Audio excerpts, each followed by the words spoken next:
You were born to. You were born to. You were born to.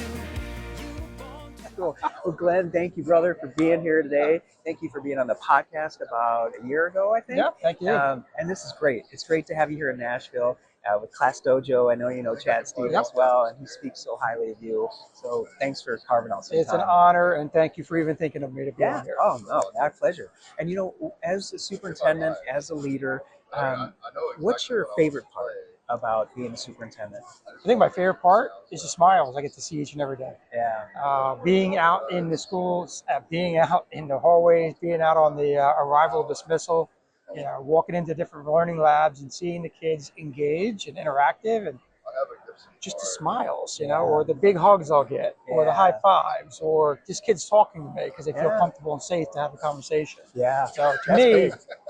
things like that, and then knowing that we're preparing them to have conversations like this. Like, give you an example. We have 3rd grade and 8th grade who have their own podcasts. No way. Yeah, so those kids are having constant conversations with so many various different people that are teaching them to have face-to-face conversations. Yes. And then they all have their YouTube channels and all that as well. But the point is, I'm seeing them being able to mold into leaders now, not just leaders tomorrow in the future and all that. It's now. Yeah, they're doing it right now. The excitement of that when they come to our buildings, it's awesome. That is awesome. And then what are some of the parts that you may not love, but you know are necessary as a superintendent?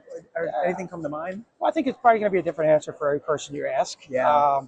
Look, the job's not easy. Right. The job's not easy, but it's also the best job in the world. Yeah. And I say that. You're on 24/7. You are constantly being watched or asked questions here or there. You're making decisions that will change trajectories, not only in the kids' lives, but staff lives and families' lives. Right. So there's a lot of responsibility there. Yeah. And my thought for anybody listening to this, if you're going to become one, is you need to accept that responsibility. You need to accept that leadership is not always easy. Leadership is when it's rough. And that's when it's time to rise up. So, like I said, you could mention bureaucracies, you could mention budgets, you could mention time restraints, you could mention so many different things. Yeah. But I think that's just too easy. Everything is a different obstacle that you have to overcome. Yeah. And as long as you got great people around you, like I do, it makes life a little bit easier. Where do you think that came from, though, Glenn? If we were to dig a little deeper in that, is that something you learned from your mom or your dad, or did you have a mentor that helped you kind of, like you said, using your words to rise up? Yeah. When those challenges come, what do you lean on? I think it's been a multitude of many things. I think it's my upbringing, working in a blue-collar industry. I used to do water well drilling, so think of oil drilling. Oh, wow. So I was on the back of a well rig till 23 years old. Okay. So I learned what hard work really was. And, Yeah. wasn't always the most proper language probably used on those job sites and so forth. And then I think it was also coaching. I played at a very high level, state and nationally. And What sport? Soccer. Oh, cool. So with that, they pushed me to rise up. They taught me what enthusiasm was to, and encouragement. Teamwork. Teamwork as well, sportsmanship, and how to be a leader. That's awesome. And you know what? We'd always have a tough opponent, or we'd have a kid get sick, or whatever it may be. Yeah. It's next man up. Yeah. And for me, I look at that as that opportunity to take on. My grandfather used to say, and I try to figure it out where he got it from. He was a World War II vet. But it's not the problem you have, it's how you handle it. And it's very close to Stoicism quote that I'm very involved with. And it really hit home. So for me, when I kept hearing that at such a young age, it maybe kept thinking about that. And I kept thinking, like, how do I handle the problem when it comes to me?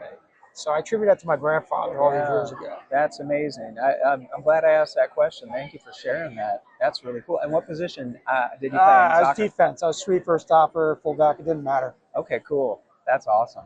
That's really cool. So you're combining that wisdom and leadership from your grandpa as well as athletics. Yeah. You know, that's cool. And then as far as a new superintendent, so if they're looking up to you and they're thinking, well, my goodness, Glenn Robbins has been doing this a long time.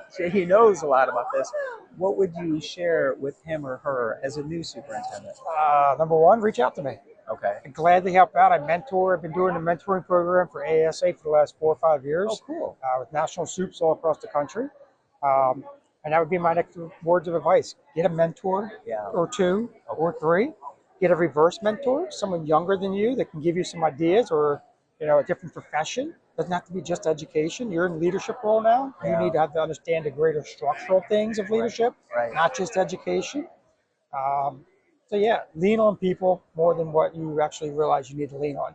It's a Yeah. very lonely position Mm. if you want it to be, Yeah. and it does not have to be. Yeah, that's really meaningful, because I have heard that from a lot of superintendents that feel that isolation, that loneliness, but you're surrounded by a good team, which many of you Yep. are, and lean on each other and lift each other up, like a soccer team. But I think it's like here too. Like this is part of my team. Walking Yeah. at the conference in itself, being in the job now for 10 years in superintendency. Yeah. I've known many of them from before that through social media and so forth. So Right. being able to converse and understand what's going out in Illinois or California or Florida or Texas, Yeah. those people help each other. Yeah. Whether we realize it or not, when we're having the conversations, we're helping each other. Yeah. Yeah, that's perfect. That's awesome. And then, ClassDojo, they love you. Chad Stevens spoke so highly of you. He's like, it's so cool. Glenn Robbins is coming. And what is it about ClassDojo that you appreciate as a superintendent for connecting the parent and their child to what they're learning in school, as well as a dad? Yeah. I think your daughter was in your school at the time. Yeah, my son now. But yeah, we've used Dojo for the last 2 districts I've been in. Okay. My parents loved the accessibility of being able to talk to the teachers. It was very conversational. For the younger one, they love seeing the pictures up there. I have a 13-year-old son now, and I have a 6-year-old daughter. And when my daughter first started school, her district, I believe, used Dojo as well. But my wife would so hope for just a picture or communication of some sort. Yeah. Because when my daughter started pre-K3, she was nonverbal. So we never knew what kind of kid she was. Yeah. We were kind of curious, like if she was, actually saying something today or whatever. Right. Now she won't stop talking at 6 years old. But that connection bridged and stopped the anxiety that my wife and her Yes. friends were having, Oh, wow. for the young moms and so forth.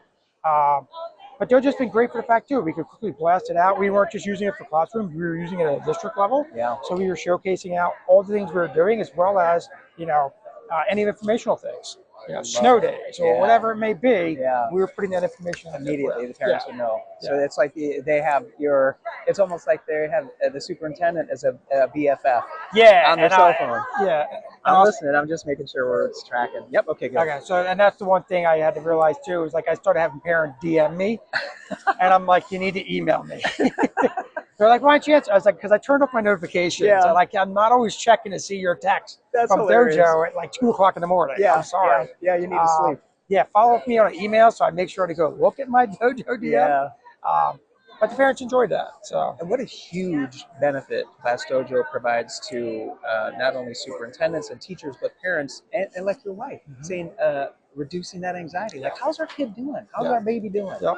So that's a powerful share. Yep. So thanks, Glenn. Appreciate you making some time for us, brother. thank you for having me. I Yeah, appreciate it. man. You were born